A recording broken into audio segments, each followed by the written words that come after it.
नमस्कार, मैं हूं नीलू।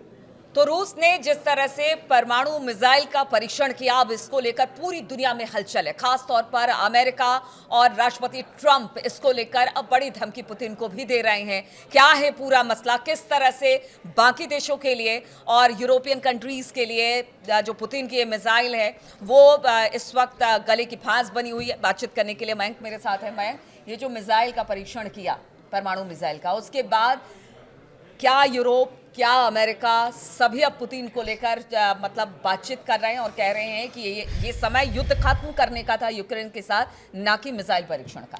देखिए, सबसे पहली बात तो ये है कि जो ये मिसाइल है ये कैसे गेम चेंजर है इसके बारे में समझना पड़ेगा। जो सबसे पहली बात कि और क्यों रूसी चिंता का विषय बना हुआ हाँ, कि ये इस मिसाइल की खास बात है, हमने पिछले वीडियो में भी इसका जिक्र किया था कि देखिए, पहली बात तो ये क्रूज मिसाइल है, ये बैलिस्टिक मिसाइल नहीं है, क्रूज मिसाइल है और ये एक न्यूक्लियर रिएक्टर से चलती है। यानी कि आप अगर सरल भाषा में समझें, इसके अंदर एक मिनी न्यूक्लियर रिएक्टर लगा हुआ है जो इसके इंजन का काम करता है। जैसे हमने देखा कि टर्बो इंजन होते हैं मिसाइल्स में, अलग अलग तरह के इंजन होते हैं जो मिसाइल को थ्रस्ट देते हैं और मिसाइल उससे आगे चलती है। बट ये जो बुरेवेस्तनिक मिसाइल है 9M739, जो इनका कंप्लीट नाम है इसका, इस मिसाइल की खास बात यह है कि इसमें एक मिनी न्यूक्लियर रिएक्टर लगा हुआ है। यानी कि आप ऐसा समझे कि ये मिसाइल नहीं है, ये एक चलता फिरता हवा में, आसमान में उड़ता न्यूक्लियर रिएक्टर है। बिल्कुल। और इसी की वजह से इस मिसाइल की कोई रेंज लिमिट नहीं है। ये जो है दुनिया के किसी किसी कोने भी में हिस्से भी कहीं भी में, जा मतलब सकती है। 20,000 किलोमीटर तो मिनिमम इसकी रेंज होएगी ही, कम से कम। और जबकि बताया जा रहा है, क्योंकि इसका जो टेस्ट हुआ है उसमें भी ये जो मिसाइल है बुरेवेस्तनिक, इसने 15 घंटे तक ये आसमान में रही रशिया में, और इस दौरान उसने 14,000 किलोमीटर का दूरी तय की। अब देखिए, इसकी खास बात ये है, इस मिसाइल की खास बात ये है, आपको ये समझना पड़ेगा कि ये क्यों इसको रोकना क्यों मुश्किल है। देखिए, ये क्रूज मिसाइल है। बैलिस्टिक और क्रूज मिसाइल में डिफरेंस क्या होता है ये समझना बहुत ज़रूरी है। देखिए, ये जो क्रूज मिसाइल है ये बेहद कम ऊंचाई पर उड़ती है। बताया जाता है कि ये 100 से 200 मीटर की ऊंचाई पे ही फ्लाई करती है। ऊपर भी जा सकती है, लेकिन इसको 100 से 200 एवरेज जो है इस हाइट पे फ्लाई किया जाता है। जबकि जो बैलिस्टिक मिसाइल होती है वो एक बड़ा आर्क बनाती है और वो एटमॉस्फेयर के बाहर भी जाती है। ये इतनी कम हाइट पे उड़ रही है कि इसको कोई भी एयर डिफेंस सिस्टम रोकना ऑलमोस्ट इम्पॉसिबल है। सबसे बड़ी बात। दूसरी बात यह है कि जो इसमें जो इंजन है, इसका जो पर्टिकुलर इंजन है, मतलब जो क्रूज मिसाइल्स होती हैं उसमें जेट इंजन होते हैं, इसमें जो है वो न्यूक्लियर इंजन लगा हुआ है। यानी कि न्यूक्लियर रिएक्टर है, न्यूक्लियर एनर्जी इस मिसाइल को चला रही है। जबकि जो बैलिस्टिक मिसाइल होती है उसमें हमने देखा कि लिक्विड फ्यूल्स होते हैं, सॉलिड फ्यूल्स होते हैं, जिसकी वजह से वो ट्रैवल करती है। अब देखिए, इसमें एक जो बड़ी गौर करने वाली बात ये है, अच्छा, पेलोड की जो बात है, पेलोड भी दोनों मिसाइल से अच्छा खासा ले जा सकती है। ये भी भारी पेलोड ले जा सकती है और न्यूक्लियर केपेबल है ही मिसाइल ले जाने में। और लेकिन हालांकि एक दूसरा दोनों में अंतर ये है कि जो बैलिस्टिक मिसाइल होती है वो ज़्यादा पेलोड लेके जाती है, ये अपने साथ कम पेलोड ले जाती है। ये दोनों में एक बड़ा डिफरेंस है। और देखिए, बैलिस्टिक मिसाइल जब फायर होती है तो वो पहले 0 एटमॉस्फेयर पे जाएगी, उसके बाद वो री एंटर करेगी एटमॉस्फेयर में और एक आर्क बनाती है। जबकि क्रूज मिसाइल बेहद कम हाइट पे उड़ती है और सीधा फ्लाई करती है। अब देखिए, ये इसका टेस्ट इस समय क्यों हुआ। डोनाल्ड ट्रंप ने ये कहा कि हम यूक्रेन को टॉम हॉक मिसाइल्स जो है, टॉरस और टॉम हॉक, ये दोनों क्रूज मिसाइल्स हैं, ये हम प्रोवाइड करने जा रहे हैं। कल ये हम लोगों ने बताया था। तो ये इसको लेके अच्छा खासा विवाद हुआ। पुतिन पहले ही कह चुके थे कि किसी भी तरह का जो है, आपने हमारे ऑयल के ऊपर जो सैंक्शंस लगाए हैं, बैन्स लगाए हैं, वो एक्ट ऑफ वॉर है। बिल्कुल। और उसके बाद अगर आप टॉमहॉक मिसाइल्स प्रोवाइड कर देते हैं यूक्रेन को, तो ये जंग है, ये जंग की शुरुआत होगी।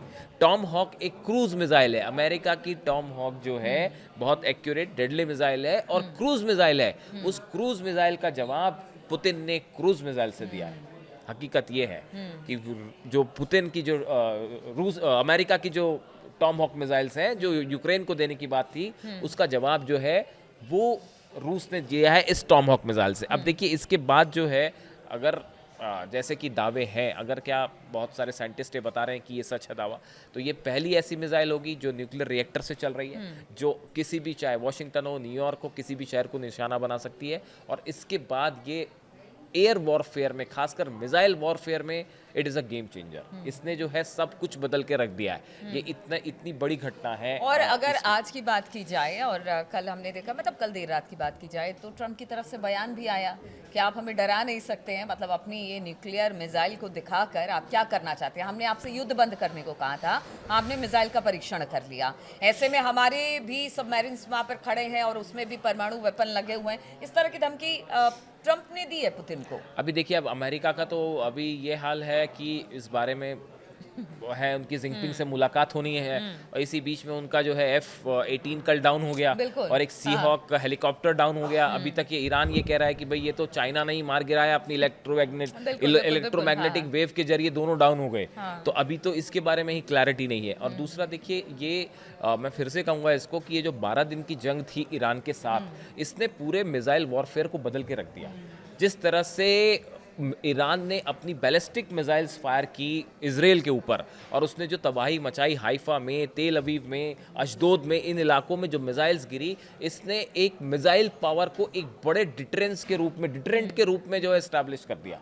और इसीलिए जो है पुतिन इतनी तेजी से, ना सिर्फ रूस बल्कि चाइना, आप देखिए नॉर्थ कोरिया देखिए, इनका सबने जो है वो खामेनी साहब से और ईरान से एक एग्जाम्पल लेते हुए, बल्कि जो है इनका तो नॉर्थ कोरिया जो है किम जोंग उनका तो बयान भी सामने आया था कि जैसा ईरान कर रहा है हमें भी वैसा ही करना चाहिए, उसी अंदाज में अमेरिका को जवाब देना चाहिए। किम जोंग उनका ये बयान भी आया था, हमने वीडियो बनाया था इस पर।